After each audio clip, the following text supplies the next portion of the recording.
I was asked to give a speech one time. I came up with this, the 4 ifs that make life worthwhile. I think I got this when I was in the Carmel Library, Carmel, California, one of my favorite places to study and do a bit of research. And I remember that day when I put this together, the 4 ifs that make life worthwhile. Speaking of preparation, here's what I said. The 4 ifs are, number 1, if you learn. That makes life worthwhile. You've got to learn. You've got to learn what it's all about. You've got to learn what's going on. You learn by trying. You learn by error. You learn by doing it right. You learn by doing it wrong. You learn from other people's experiences. There's all kinds of ways to learn. Never cease your quest for learning. Never stop learning. It makes life worthwhile if you learn. Then I said, the second if that makes life worthwhile is if you try. You've got to do something with what you've learned. See if you can raise a garden. See if you can start a business. See how quickly you can get promoted. See if you can move up in the next income bracket. See how much you can give away and still have plenty left. See how much you can do. Try it. Just try. We're always telling the kids, right? Try it. Try it. Kid says, well, I'm not sure. Say, well, how are we going to know? You got to try. If I put these 2 poles up, put a bar across here 2 feet high, say to the kids, who can jump 2 feet? Someone says, well, I don't know. Say, well, how are we going to know? You just got to back up and take a run at it. Now, what if you knock the bar down? Does that mean you can't jump 2 feet? No. So then what do we say? Try it again. That's what Shof said to me. Keep trying. He said there's more than one way up the mountain. Sneak up the back if you have to. Keep trying. Keep trying. So that's the second if that makes life worthwhile. If you try it over, try it again, try it another way, but keep trying. The third if that makes life worthwhile is if you stay. Developing staying power, that's one of the big challenges of life. Some people plant in the spring and leave in the summer. They don't stay. Or the guy who builds a foundation, right? Got a nice foundation. Then he goes off and builds another foundation. And then he leaves that one, goes off, builds another foundation. He's got these foundations scattered all across the country. I've done my share of that. Not staying to finish it and put it together and put the roof on. Put the last brick in place. Light the fireplace. Have a party. Celebrate. Finishing some. Stay. You gotta stay. We asked one of my good friends, Jim Cardwell, in Phoenix one time. I said, Jim, what are you good at? He said, starting over. So that's one of my better things, the starting over. He's a character. Asked him if he was good at any particular sport, and he said, yes, skating on thin ice.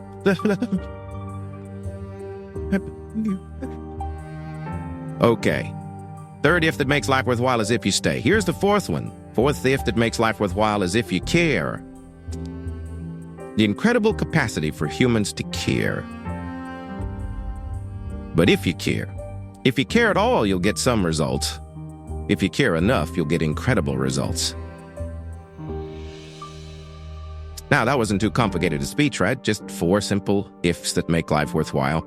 But it does take some time, take some research, consciously, get your notepad out, get your journal, read the books. But now then, even though you don't have a speech to give, just get ready for tomorrow's conversations today. Get ready for next month this month. Get ready for next year this year. Always be a day ahead and a step ahead and a year ahead in your research and your development, in researching your own feelings and life and what's going on, so that no matter what conversation comes up, what chance to communicate comes up, whether it's a business communication or a personal communication, whether it's social, whatever it is, you'll be more ready for it a few months from now than perhaps you are now, just because you're doing it deliberately and consciously. So that's number 1, have something good to say. First step to good communication. Here's the second step. Say it well. Part of communication is saying it well. And there are some key points on saying it well, having a good conversation that gets your point across, but also gets the job done. Saying it well is a matter of repetition, conscious repetition. Some people say it over and over and over, but they don't get any better at it. But conscious participation, repetition, will help you to say it better. See, my first seminars, they were not that good. I'll admit that. But guess what? I did it again with the thought in mind of getting better. I did it again with the thought in mind of getting better. Okay? I practiced it some more. I did it some more. I went over it again. And sure enough, if you do it over and over and over and over consciously with the thought of getting better, guess what? Anybody can get better. People often wonder why I can do the evening seminar, 3.5 hours, most of you have been there, and I don't use any notes. Interesting. Once in a while someone asks me, how can you do 3.5 hours and you don't use any notes? And it's very simple. Anybody could do it. Guess why I'm able to do it? I've done it a few thousand times. See, if you do something a few thousand times consciously, sure enough, you will get better and better and better. So whatever you're doing now in the way of communication, the question to ask is, how long do you want it to take to get good at it? You say, well, I want to get good right away. Then you got to do it over and over and over and over. Repetition helps you to get better. So the second step to good communication is saying it well. Now, there's some other points on saying it well. Here they are. 1, say it with sincerity. And I don't know any substitute for sincerity. Almost everybody wants the feeling from someone else that you are being sincere, that you're not playing games with me, that you're really disclosing to me your true feelings, your true awareness, what's going on in your life and your heart and your soul and your mind. Sincerity, there's no substitute for that. Once in a while, someone asks me, when the seminar's finished, they say, look, Mr. Rohn, everybody's gone now, but tell me the truth now. That story you tell about meeting Mr. Schoaf when you were 25 years old, and he hired you, you went to work for him, spent 5 years with him, he taught you the principles, how to turn your life around. Said, now that's just a story, right? That didn't really happen. Isn't that just a story to make all this sound good? Isn't that interesting that somebody would ask me if that was just a story or not, or if it really happened? To be sincere, it's got to be true. You just can't come up with sincerity telling an erroneous story. Now, you might make it sound sincere, but sure enough, someday it'll come back to haunt you. Saying it well is saying it sincerely. Saying it well is saying it accurately. You don't want a lack of credibility to creep into your communication. So you just got to be sincere. Tell the truth. The truth is so powerful, you don't need to dress it up with fiction. Another part of saying it well is saying it with brevity. Don't linger too long on any one point. Because I got a good disclosure for you. The human attention span is short. You can't linger too long on any one thing. You've got to move along. So brevity. I used to tell long stories. And I stretched them out so long, people forgot the beginning by the time I got to the end. And now the end doesn't make much sense, right? Because you can't hook them to a thought. I just drug them out too long. People get weary. You just got to practice being brief. Short. Attention span is short. The best practice on this is to practice with kids, because their attention span is really short, right? And they don't mind telling you, right? You start talking to the kids, right? And kids say, how long is this going to take, right? I mean, right away, they get the feeling you're going to take 30 seconds. And you should only take 10, right? I mean, they get lured away. So short. Make your stories short. Be brief in your illustrations.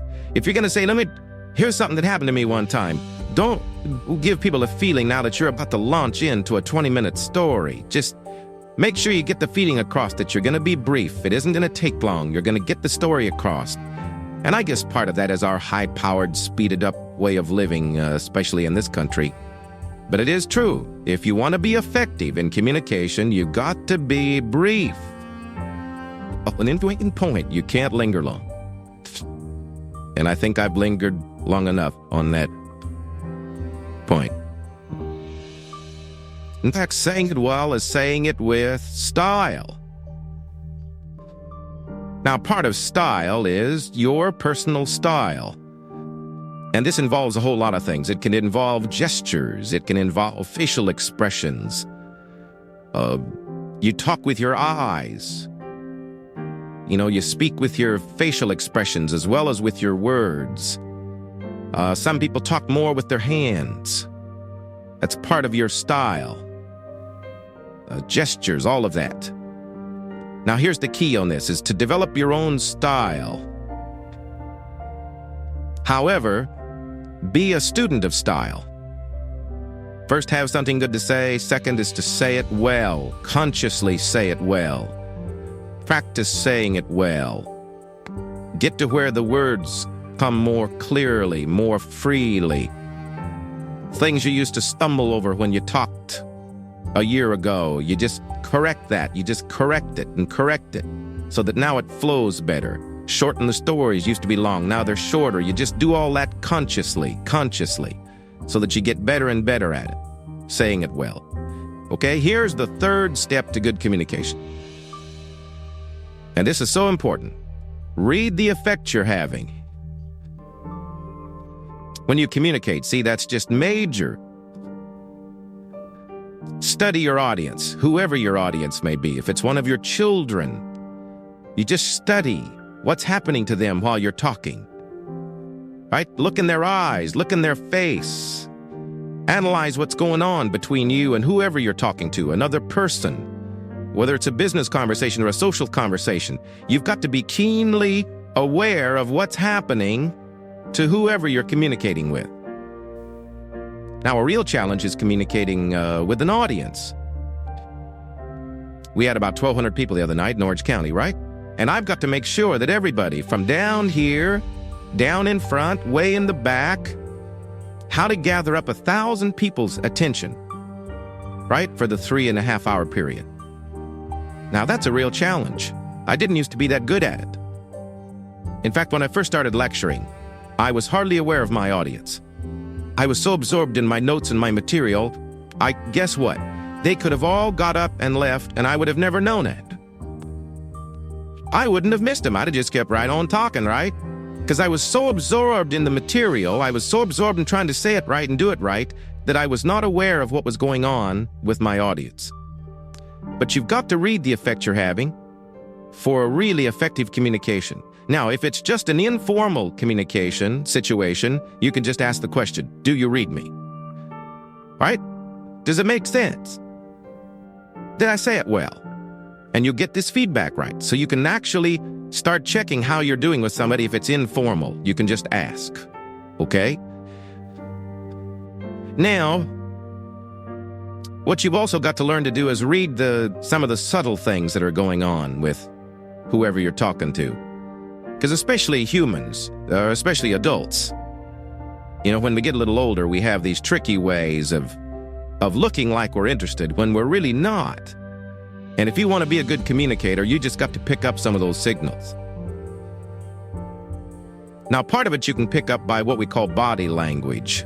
Some people just sort of quickly disclose their feelings about whether or not you're effective or it's coming across, and they just sort of relay to you by their, what we call body language. It's kind of a new study.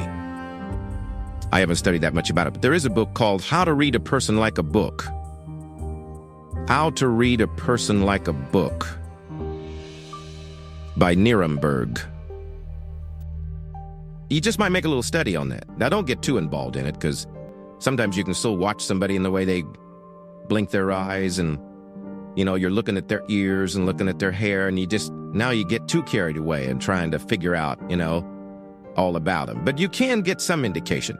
But here's what'll play you good no matter what. It's called just pure common sense. You just look at somebody, you can kind of tell. If somebody just folds their arms and they tuck their head down like this, sure enough, you've probably got some more selling to do. You've got to pour it on, or maybe you should change the subject, or maybe you should quit. Right? You just kind of analyze, what's going on here, right? Some things are just fairly obvious.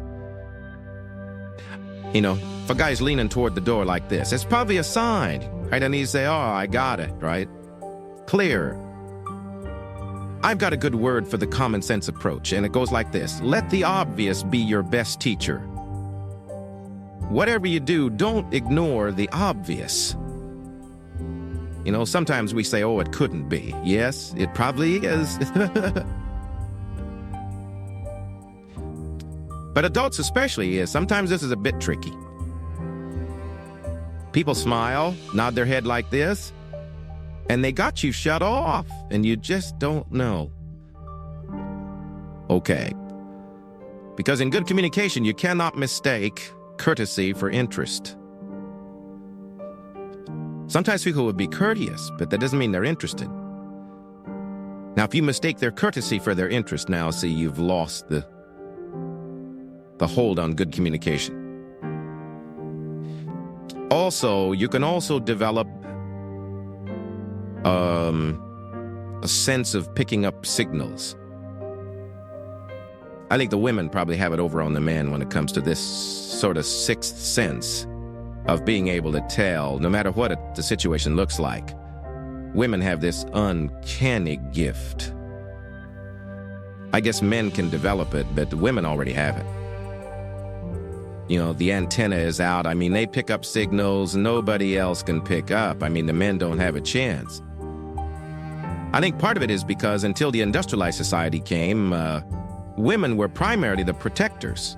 The man was the provider, right? He was gone. He was out there getting the game or whatever, and the woman was the protector. So I think the woman has devised these incredible sensitivities to danger and what's going on, what's happening. They're uncanny. Even the Bible says there's sheep and there's the shepherd, and then there's the wolves. That's what it says. Life is kind of like that, shepherd and sheep and wolves. It says also some wolves are so clever. They've learned to dress up like sheep and talk like sheep, I guess. That's what it says. Some are wolves in what? Sheep's clothes. Now, see, you got to be clever. The man says, well, looks like a sheep, talks like a sheep. Woman says, ain't no sheep. Take my word for it.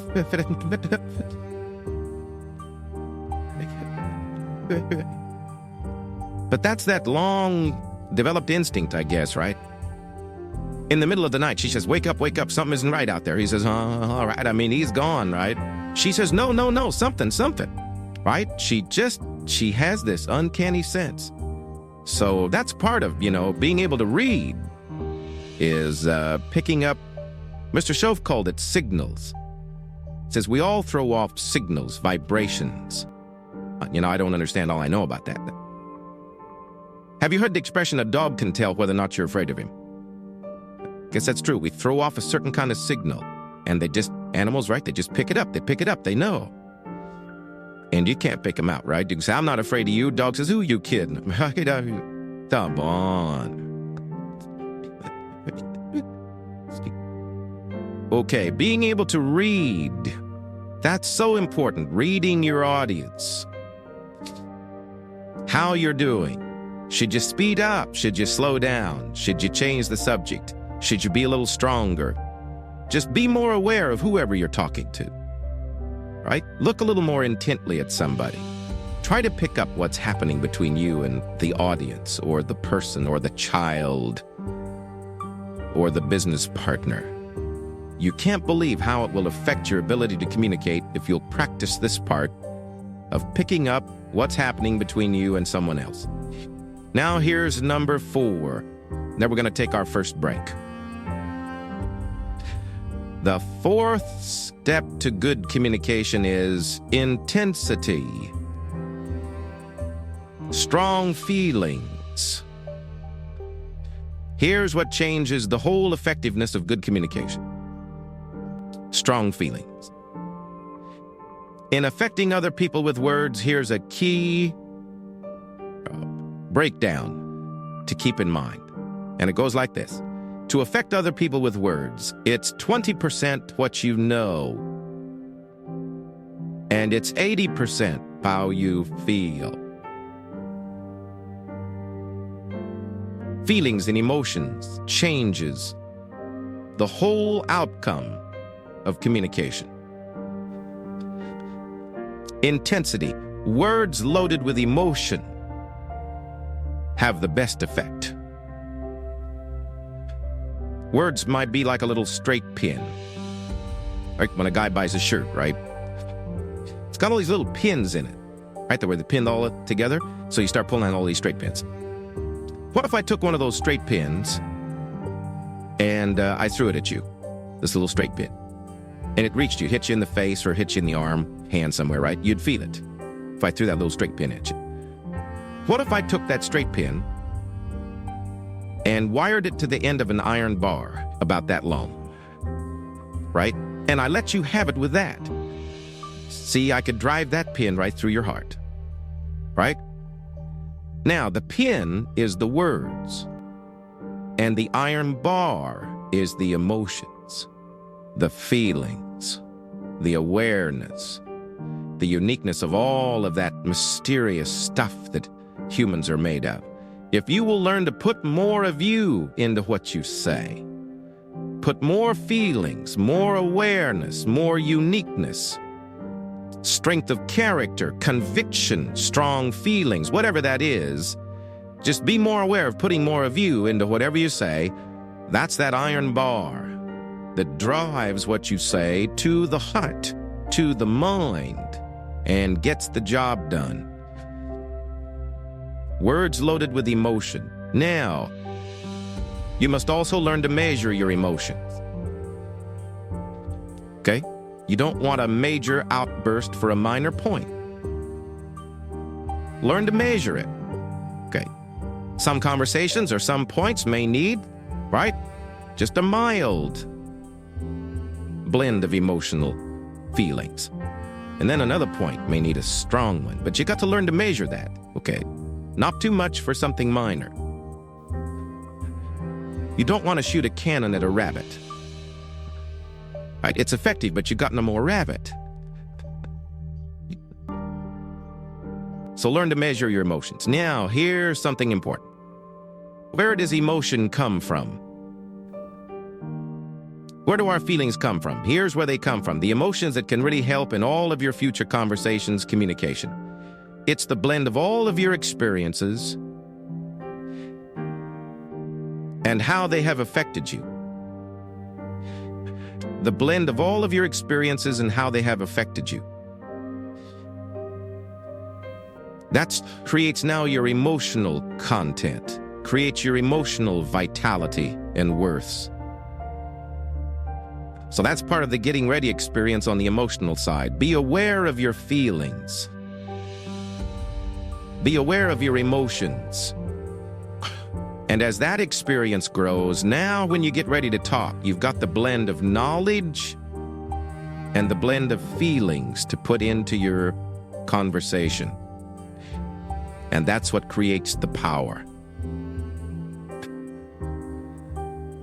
Now I have one more point and we'll take our break. It says, don't forget to say it.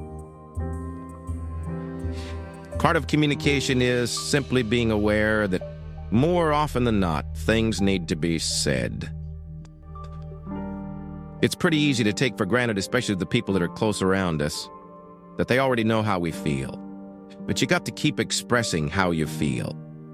Here's a good phrase. Actions are no substitute for words. Now, we've used the other phrase, right? That words are no substitute for action, and that's true. Just talk, and not acting. See, that's not good. But here's what else is not good. All of the action and no talk. Make sure that the words accompany the action. Don't fail to say it. Probably one of the greatest difficulties in married life is this breakdown in communication, not clearing the air often enough, not keeping this open dialogue going constantly. One thing I found out, take nothing for granted. Say, well, surely they understand. Well, just explain it one more time. Just say it one more time. Don't take a chance that whether they know it or not. Bring up the subject again. Make sure it's clear. It's too easy to let it slide and not make it clear. Especially the people around you. Say, how often do you have to tell the people that you love them? How often? Answer, often. Often. We all need reassurance. We all need it to be clear and pointed so that we know there are some things you just don't let go. And there are some actions that will only say certain things they won't say at all. You can give somebody flowers, but flowers won't do all the talking. Flowers say, you remembered. That's probably what flowers say. But flowers don't say, you do incredible things to me. Nobody affects me like you do. Now, see, flowers will talk, but they won't say that. That's the card you've got to put along with the flowers. Let the flowers say whatever they can say, but then don't fail to put the other words with it, because the words are so important. Judy gave me this watch back when I had a birthday in 1972, I believe it was. And it was a neat watch, La Cool Tray. If all goes wrong, I can cash the watch in and live for a while, right? And Judy was always doing things like that. Fabulous watch, neat gift for my birthday.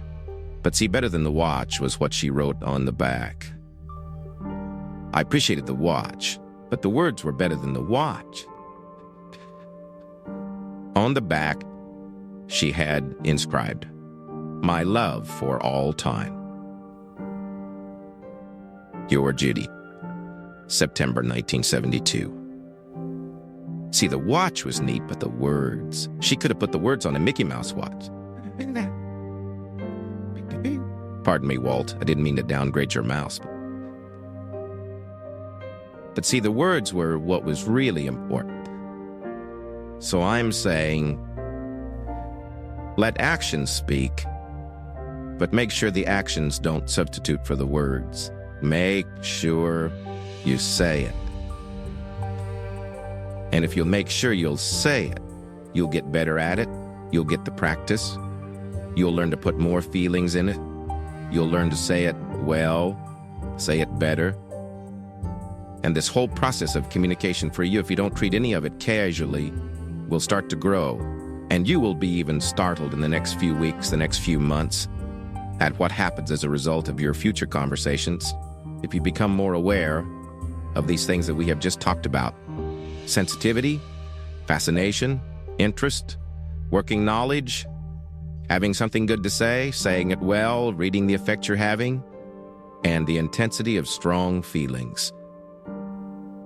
Okay, our next subject under communication is how to make a presentation. And whether it's a presentation to a child, or a presentation to a business client, or a sales presentation, or whatever kind of presentation. We're all making presentations, whatever. I have 4 parts to the presentation for you to consider. Here's the first one, identification. One of the most important parts of the presentation process is identification. Identification is for a new person that you haven't met before, it's getting acquainted, it's breaking the ice. It's building a bridge between you and someone else, establishing contact, getting somebody's attention. So it's a very important part of the presentation process. Sometimes those first few seconds, sometimes that first minute is just so important to establishing rapport, establishing contact. Somebody once said, you never have a second chance to make a first impression. So sometimes how those opening seconds go is very important. But that's identification. Getting acquainted. Some people find this easy. Some people find it more difficult. What we're doing is, pointing it out so that you can start working on it deliberately instead of haphazardly, or instead of just letting it go, wondering why things aren't going well. We just pick it as a part of the presentation so you can go to work on it. Identification. In identifying with someone, one of the best ways is to pick something you have in common to get the conversation started with. Somebody mentioned during the break they attended this leadership seminar up at the ranch. You were up there 3-4 years ago. And everybody got acquainted up there real easy. And the reason is because when you met somebody new, you would say, hi, how are you? Did you get as lost as I did trying to find this place? And everybody says, yeah, I got lost too. And that immediately starts this, little more friendly process of getting acquainted simply because you had a recent experience that you could talk about. So identification is trying to find something you have in common with someone else. You want something that makes you real, something that makes you a person that someone would desire to talk to. In the identification process, we use this little mental phrase. We want somebody to say, me too. Say, well, here's what happened to me. Somebody says, well, me too. I got lost. They say, well, me too. Here's how I felt. Someone says, I understand how that feels. Me too. Here's a reaction you don't want. The reaction called, so what?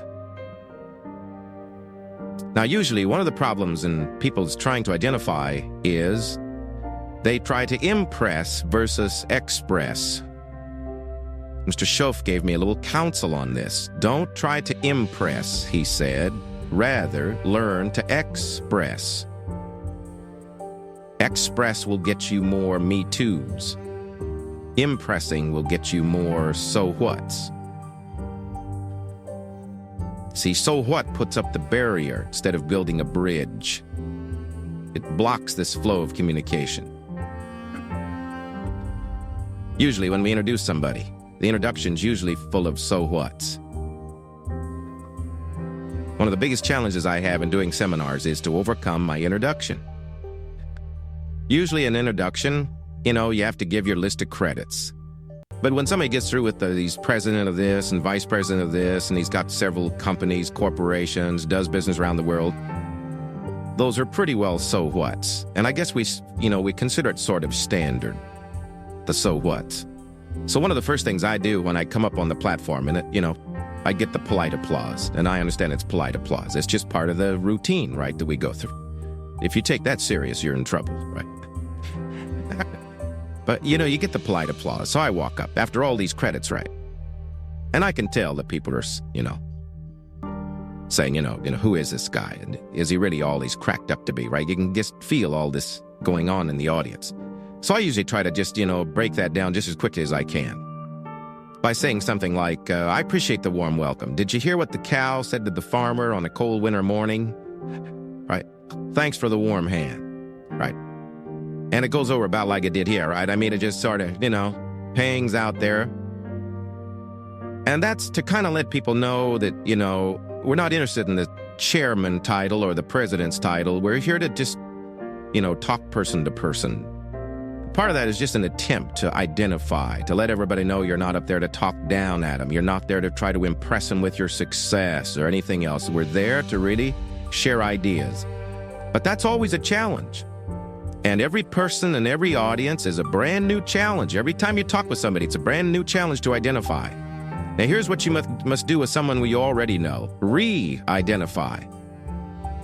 You don't get this identification process once when you get to know somebody and then it's forever over. You must constantly re-identify. No matter how long you've known somebody, they still want to know what are you feeling and what's going on with you and what are you thinking, and right? Everybody wants to know that, even if we've been around somebody for a long time. When you meet somebody, that's why we use the expressions. If we've known somebody for years, if we see him again, we say, how are you and how are you doing? That's to get this thing going, this identification process going between us and someone else. Now, in the identification process, make sure if you tell little stories about yourself in identifying, make sure that they're accurate stories. Part of my identification, I sprinkle throughout the whole evening seminar. My little story about meeting the little Girl Scout selling me Girl Scout cookies, right?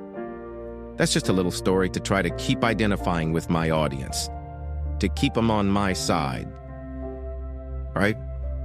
That's identification story. All right.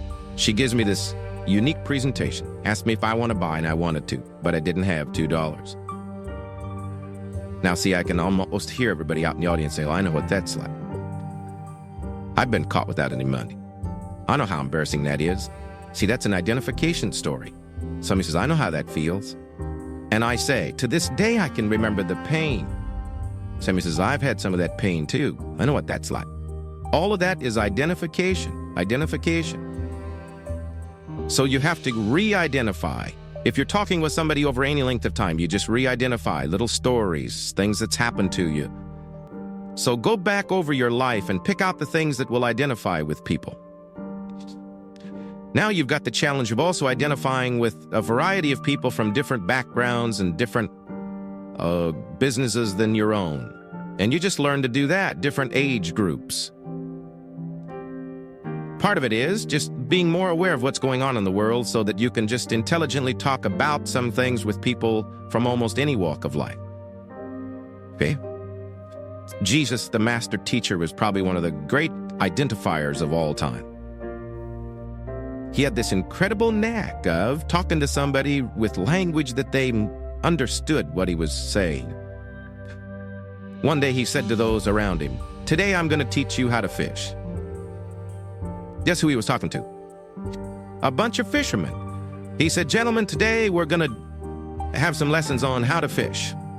Only I don't want to teach you how to fish for fish, because you already know how to do that. What I want to do is to teach you how to fish for people. Now, see, he couldn't have chosen a better identification. He didn't say, I'm going to teach you how to recruit. I mean, what do they know from recruiting? No. He said, I'm going to teach you how to fish. Now, when you're talking to fishermen, that's clever, right? You don't say recruit when you're talking to fishermen. You say fish. See, that's incredible. You just learn when you talk fishermen, talk a little fish talk, right? If you talk to lawyers, just talk a little lawyer talk. I mean, you just learn how, right? Go sit in the courtroom and, learn a little lawyer talk if you're going to talk to lawyers or get in trouble. And you go to court, right? And sit on the witness stand and whatever. Just so that you can learn to identify. See, I've been through it. I know it. And analyze who you're talking to and see if you can't pick out certain ways to identify. Now, of course, there's some stories that are common to us all. And sometimes it doesn't take much of a story to identify. Here's a good one. How to identify with kids. Let me give you some keys.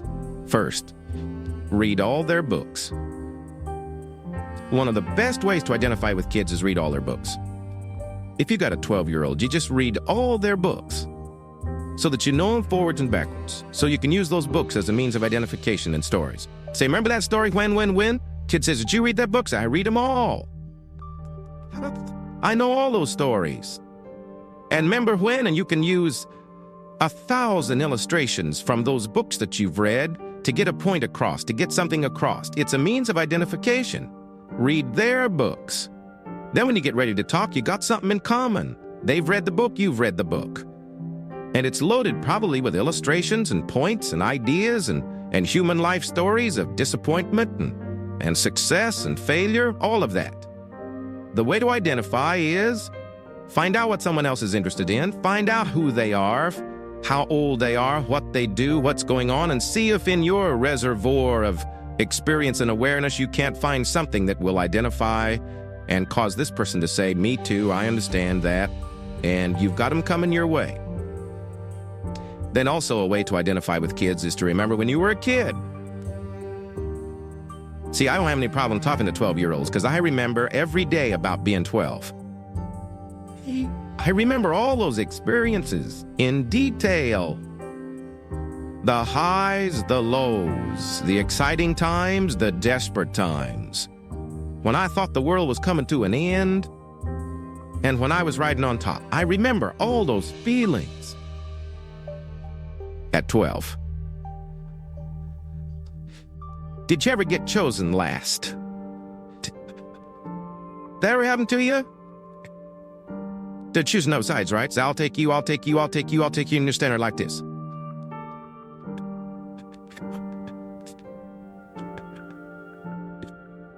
See, all you got to do is go back over, search around in your life. You can find 1,000 ways to identify with all kinds of people from your own life experience. Okay?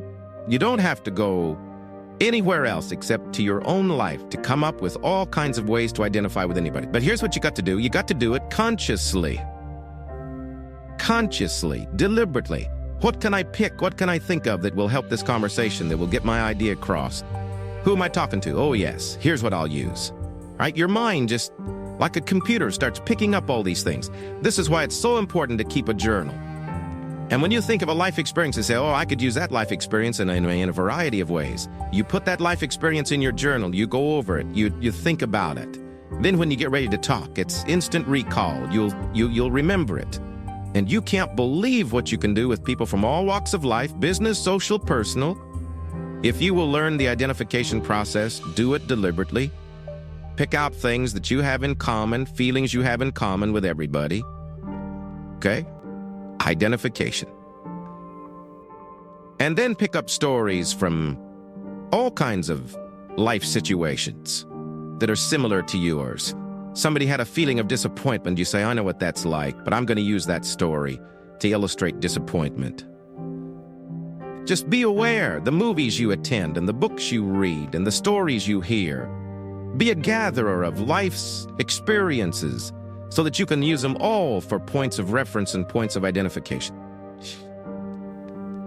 When a teenager watches the movie Gone with the Wind, they see one kind of movie. When you're in your 20s and 30s and you see Gone with the Wind, you see a different kind of movie. Right? When you get along into your 40s, 50s, sure enough, it's a different kind of movie. Because now you're reading between the lines. Now you're sensing what the real tragedy was, what the complications of life were. It's altogether different at 40 than it is at 14. Same movie, only now you're seeing it. You're picking up all the different parts of the story and the feelings of the story. It's getting to you. But that's part of the identification process. Just be more aware of what you see and what you read and what's happening to you so that you say, oh, there's something I could use. There's something I could use. I'll use that. The next time I talk to people like this, I'll tell them this. I'll tell them this. I'll use this story.